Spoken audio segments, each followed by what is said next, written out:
Sir, 15 दिन हो गए हैं शंभू बॉर्डर की आगे की रणनीति क्या, आपने कोई बेस्ट हो सकता? देखिए, जो दिल्ली आंदोलन चल रहा है उसको आज 42वां दिन हो गया, जो हरियाणा के बॉर्डर पर चल रहा है।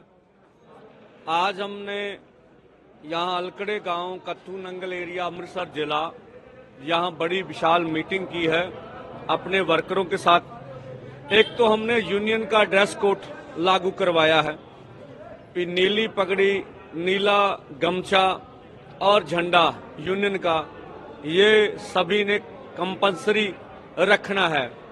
दूसरा, आने वाले समय में गेहूं की कटाई का सीजन आ रहा है, उसके लिए अप्रैल महीने से माताओं बहनों को, औरतों को मोर्चा हमने संभालना है, उसकी तैयारी कर रखी है। अभी अप्रैल में किसान गेहूं की कटाई करेगा और माताएं बहनें जो हैं वो धरने में जाएंगी, और जो किसान और माता बहन धरने में होगी उनकी जो हमारी गांव की सारी कमेटी है, पंचायत है, सबसे पहले उनकी गेहूं काटी जाएगी, सबसे पहले उनकी तूड़ी बनाई जाएगी।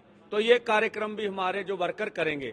और जो हमारा यूनियन का 6 महीने का हिसाब किताब है उसका लेखा जोखा किया गया और बोला कि ये लेखा जोखा करके गुरुद्वारों में हिसाब दीजिए सब जनता को, और आगे आने वाले समय में फिर फंड इकट्ठा करना, उसकी तैयारी भी करवाई गई है।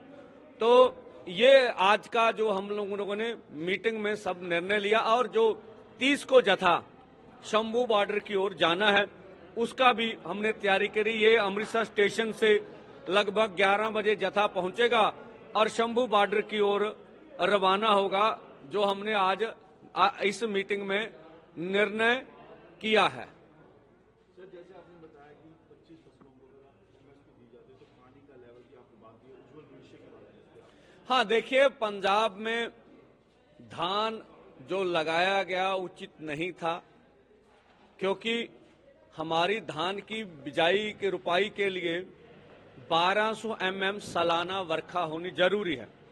पंजाब में 700 mm होती थी एक साल में, तो 500 mm की जरूरत पड़ी, जो हमने जमीन से निकाला। तो आज पानी का लेवल बहुत नीचा हो गया। अब तो मुझे लगता 550-600 mm सालाना हो रही, कम हो रही वर्षा। अगर एमएसपी लीगल गारंटी कानून बन जाए तो जैसे मक्की का रेट उचित मिल जाए, मूंग का, अपना तेल बीजों का, मां का और दालों का, और मुझे लगता आधे से ज्यादा रकबा धान से निकल सकता है, डाइवर्सिफिकेशन हो जाएगा। और लगभग 500 mm 600 mm से बरसात हो रही है, तो जितना पानी हम अधिक निकाल रहे हैं वो उसकी जरूरत कम हो जाएगी। अब नहरों के ऊपर भी ध्यान दिया जाएगा, नहर का पानी यूटिलाइज किया जाएगा, तो पंजाब का आने वाले समय में भविष्य उज्जवला होगा, हम पानी भी बचा सकेंगे। तो इसलिए इस आंदोलन में जो हमने मांगे रखी हैं वो पूरी खेती के संकट को हल करने वाली है। पंजाब हरियाणा में ग्राउंड वाटर बहुत नीचे चल गया, उसका मसला भी हल करेंगे।